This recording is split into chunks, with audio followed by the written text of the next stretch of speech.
Shalom, selamat pagi. Kelas 5. Pada pagi hari ini kita belajar lagi tentang pelajaran berikutnya, yaitu tentang mengenal karya penyelamatan Allah. Yang pertama adalah janji penyelamatan yang sudah dijanjikan dalam perjanjian lama. Allah menjanjikan akan adanya juru selamat sejak manusia jatuh dalam dosa. Manusia membutuhkan penyelamatan dari kutuk kematian yang diakibatkan oleh dosa tersebut. Janji adalah suatu yang dinanti-nantikan. Apa yang difirmankan Allah, semuanya akan ditepatinya.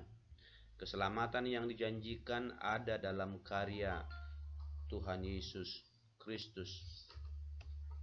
Nah, hari ini kita belajar dalam perjanjian lama terlebih dahulu, yaitu dalam Kejadian 12 ayat 1 sampai 3, di mana Allah berfirman kepada Abraham, "Pergilah dari negerimu, dari sanak saudaramu, dan dari rumahmu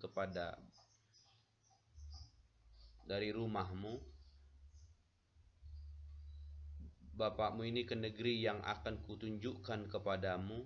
Aku akan membuat engkau menjadi bangsa yang besar dan memberkati engkau, serta membuat namamu masyhur, dan engkau akan menjadi berkat."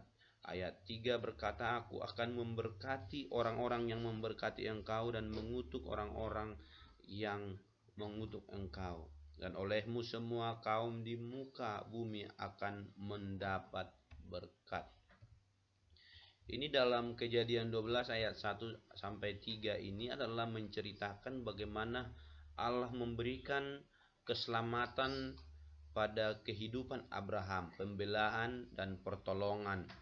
Pemeliharaan itu dinyatakan dalam kebenaran firman Tuhan ayat 3. Ya, ada perlindungan di sana. Memberkati, kalau orang memberkati dia, maka Allah akan juga memberkati orang tersebut. Kalau orang akan mengutuk dia, itu dalam perjanjian lama. Dalam perjanjian baru dikaitkan langsung dengan kasih karunia, yaitu Yesus Kristus, anaknya yang tunggal. Semua dalam perjanjian lama digenapi di perjanjian baru dalam tubuh Kristus.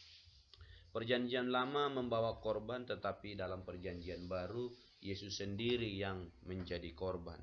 Itulah sebabnya pada waktu kematiannya di kayu salib, tirai pembatas ruang Maha Kudus di Bait Allah terbelah dari atas sampai ke bawah, yang mempunyai pengertian bahwa dahulunya dalam perjanjian lama hanya imam dan juga orang-orang tertentu yang dapat bertemu dengan Allah. Tetapi dengan adanya korban, yaitu Yesus Kristus yang menjadi korban keselamatan tadi, maka semua orang akan dapat bertemu dengan Allah tanpa dibatasi oleh tirai tadi, atau tanpa dibatasi oleh jabatan, tanpa dibatasi oleh apapun. Semua orang berhak datang kepada Tuhan. Itulah sebabnya dalam Yohanes 14 ayat 6 dikatakan bahwa akulah jalan, kebenaran, dan hidup. Tidak ada seorang pun yang datang kepada Bapa kalau tidak melalui aku. Anak-anak sekalian, bahwa janji keselamatan yang diberikan telah digenapi. Allah telah membuka jalan dan penyelamatan yang sempurna. Di sini kita melihat bahwa dalam perjanjian lama dan perjanjian baru adalah sesuatu yang berkaitan. Jadi kalau kita mendengar ada agama, ada keyakinan kekristenan yang memisahkan perjanjian lama dan perjanjian baru, itu sesuatu yang salah.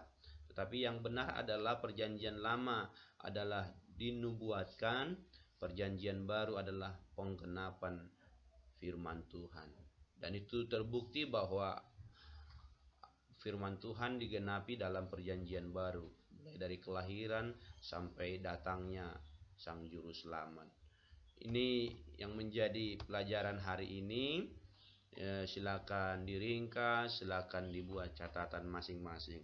Nanti ada materi berikutnya, nanti boleh kita tambahkan. Terima kasih, Tuhan Yesus memberkati.